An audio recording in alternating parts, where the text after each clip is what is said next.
forget your pants. I got breaking news, but not so breaking news. This boy Patrick Mahomes is like that. He's 25-1 in his last 26 games with 60 touchdowns and just 12 interceptions. And check this, that's right, 0 thrown interceptions in 17 games. Check him out, man. That boy Patrick Mahomes, the second coming, the next Messiah. Ooh-wee.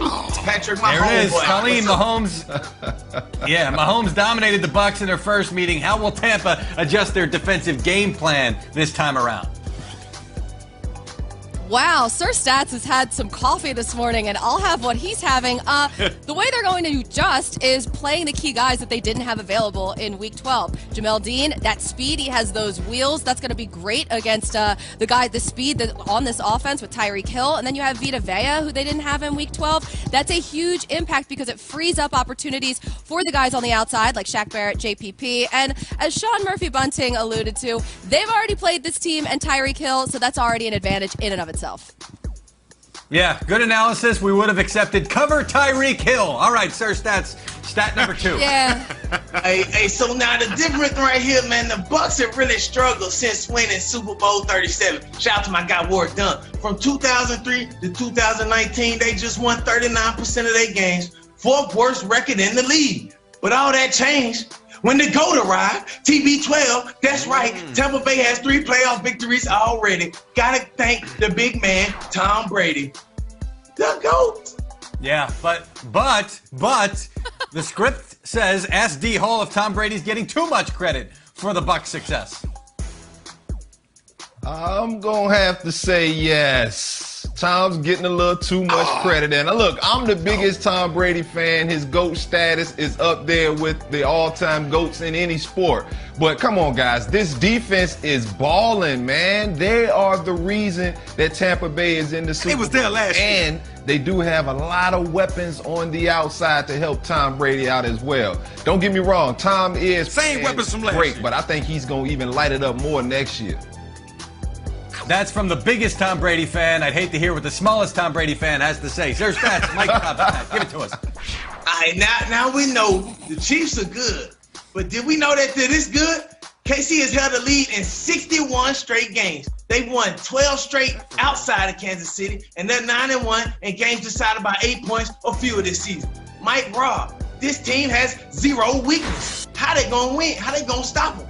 How they gonna stop them, Mike Robb? Well, the better question, or should I say the scripted question, Mike Robb, is if they win tomorrow, are you calling the Chiefs a dynasty? Yeah, you know what? I hate to say this. I hate to crown people, but just looking at the facts, I would have to say yes. The dynasty has started. They're out there in Kansas City. You look at the contract that their quarterback has just signed, right? Very team-friendly, 10-year, $500 million type contract so that he can pay all of those weapons around him. So, at least for right now, I got to say yes. My bad, Sir Stats a lot. All right. Well, unfortunately, we're not on. Second vehicle came to assist that one, parked in front of it. And then police believe that Reed's pickup truck then crashed into those 2 vehicles. Now, there were 2 children injured in the accident. They were in the back seat of the car that came to assist, a 5-year-old with life-threatening injuries and a 4-year-old with less severe injuries. Reed was also hospitalized with minor injuries. Police are reportedly investigating as to whether Reed was driving while impaired. Now, he has been part of the coaching staff since his father came here in 2013. As you said, he was the outside linebackers coach right now, and he will not be traveling, obviously, with the team to Tampa. Mike. Thank you, Randy. Our thoughts with the children affected and the family affected in this one. We will continue to monitor this situation and bring you more as we learn more. Thank you, Randy.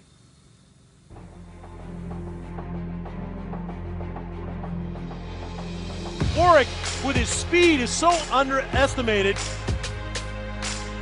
He'll hit you for 2, he'll hit you for 3, but his ability and his vision, he's going to pop one on you. 45-50, down to the 45-40, down to the 30-yard line. Dunn gets a block to the right side. He's to the 50, 45 sideline, down to the 20. He will go all the way. Touchdown, Tampa Bay. Dunn is sensational. Our next guest played 12 years in the NFL, three-time Pro Bowler, still second leading rusher in the history of Raymond James Stadium. Let's say good morning to the one, the only, Warwick Dunn. Welcome to Good Morning Football Weekend, Warwick. Thank you so much for stopping by. Listen, you were drafted by the Bucs in '97. Obviously, you know that. 6 seasons in Tampa Bay here. You know these fans. You know the city better than anybody else. What would another Super Bowl mean to this city here in Tampa Bay? Well, thank you guys for having me on. But I think for the city of Tampa, this is everything. When you have Tom Brady that came there in 1 year, he's already helped the organization get to the Super Bowl. So I think the city, everyone is excited. They were excited 2 weeks ago. They were already wearing the jerseys and stuff in grocery stores. I just think this is like no other. Unfortunately, because of the times, people really can't get out and celebrate like normal. I just think they're definitely cherishing the opportunity in the moment, and they're really taking advantage of the situation. So the city of Tampa, I know, is on fire, and I know they can't wait for tomorrow to come so they can just turn it up. Yeah, big homie. You and D Hall were teammates in Atlanta from 04 to 07, I think that's when it was. Could you tell us some of your best memories or your favorite memories from your days in Atlanta? Well, in Atlanta, that's where I really grew as a man. I was dealing with a lot early on in my career, but when I went to counseling, I developed better relationships with my teammates, hung out more with those guys, just really grew and matured. And when it came to football, I just think my game went to another level with the offense that we had, the guys up front, and really a system that fitted my skill set perfectly in the running game. And then I was able to utilize some of my abilities in the passing game. So it was a great city. I love Atlanta. I love playing in Tampa as well. It's two great places, and I'm just thankful that I've been able to really develop the relationships and play with the guys that I play with. It's long-lasting relationships, as you guys know. Hey, Dub D, I grew up a huge fan of yours, and getting to play with you was extremely huge honor.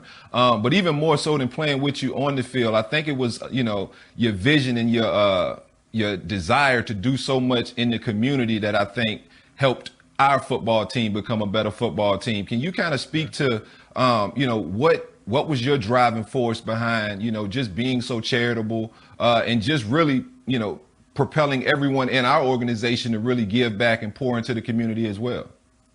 Well, I can tell you, when I started out, I had no idea what I was going to be doing in the community, but I just thought about, from Coach Dungy when I was in Tampa, I thought about my mom and the things that she wanted. And I wanted to spread that love through other single parent families. And, we started this program, Homes for the Holidays, my rookie year in 1997. And, 5 years later, I meet Mr. Blank and I come to Atlanta. And believe it or not, before I even signed with the Falcons, all we talked about was community, things that he just wanted to see positive change, things that we could do as an organization in the community.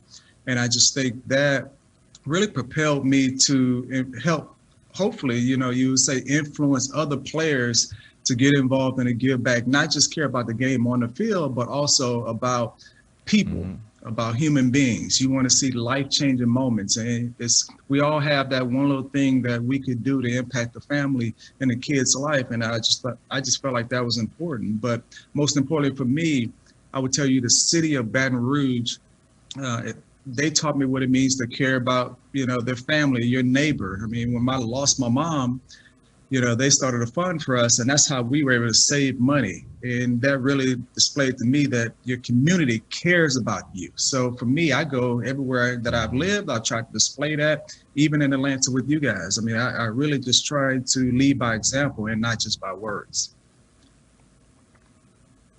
Well, your words are very, very strong. Just hearing you talk, you could tell what a huge heart you have, what a good, genuine person you are.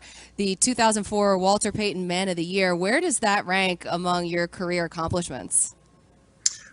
Well, I would say that award is probably the most important award for me, because it recognizes not just what you do on the field, but also what you do off the field. So it's the highest award I think you can win in the National Football League, because when you think about it, to be the defensive player of the year, offensive player of the year, you have to rely on your teammates. And, you know, in this award, you rely on your teammates on the field, but then you have to have the drive and really rely on a community to help you build your vision off the field. So, I mean, I was honored to win in 2004, but I think I just have more understanding as I've gotten older, the value of being Walter Payton Man of the Year award winner. I mean, it's a huge accomplishment, but I'm just thankful that I'm in a great elite group of guys that have won this award. Ward, tell us about your work with the NFL Legends community. Well, we started this community, I'm gonna mess up the years, but we started this community years ago, and it was really about, you know, helping guys connect back with the league, the teams, and just showing them that we care. We actually care about you after you finish the game. And it's really making sure guys are connected with the league in understanding their benefits, all the things they have accessible to them. And it's really just educating them on the different opportunities that they have after football. If you think about it, you know, when you play the game of football, you can't really find anything else that gives you the same high that you get in a locker room and on Sundays, right? So sometimes we have issues with transition. We're trying to help guys have a better transition overall, but also making sure that they understand what their benefits are. That if they have other issues, they want to continue education. If you need help, executive coaching. I mean, it's just so many things that we can provide, but we want to make sure that we're an avenue for them so that they have a place they can go, and they also have brotherhood.